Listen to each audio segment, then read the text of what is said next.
ക്രിസ്മസും പുതുവർഷവുമൊക്കെ ഇങ്ങെത്തുകയാണ്. ക്രിസ്മസിന്റെ വരവറിയിച്ച് കോട്ടയത്ത് ബോൺ നത്താലെ റാലി നടന്നു. സാന്താക്ലോസിന്റെ വേഷം ധരിച്ച ആയിരങ്ങളാണ് റാലിയിൽ പങ്കെടുത്തത്. റാലി കോട്ടയം ജില്ലാ പോലീസ് മേധാവി ഷാഹുൽ ഹമീദ് ഫ്ളാഗ് ഓഫ് ചെയ്തു.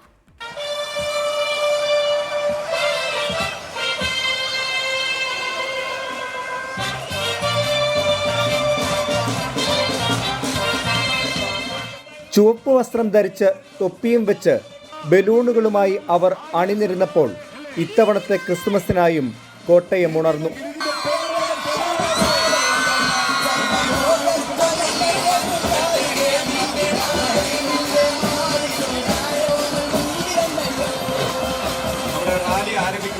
ആയിരക്കണക്കിന് പേരാണ് നാലാമത് കോട്ടയം ബോൺ നത്താലയിൽ പങ്കെടുക്കാനെത്തിയത്.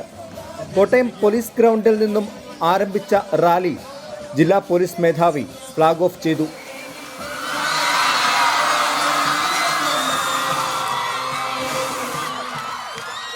ക്രൈസ്തവ സഭകളുടെയും വിദ്യാഭ്യാസ സ്ഥാപനങ്ങളുടെയും നഗരസഭയുടെയും നേതൃത്വത്തിലായിരുന്നു ഇക്കൊല്ലവും ബോൺ നത്താലെ സംഘടിപ്പിച്ചത്. ക്രിസ്തു വിഭാവനം ചെയ്തതുപോലെ ജാതി മത ഭേദമന്യേ എല്ലാവർക്കും ആ സദ്വാർത്തയുമായിട്ടാണ് കടന്നു വന്നത്.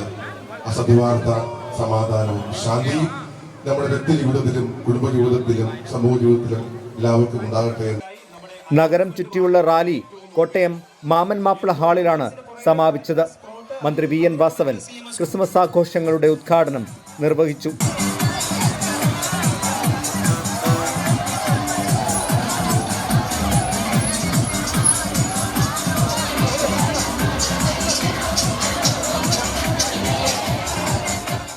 Toby Johnson, 24 Kottayam.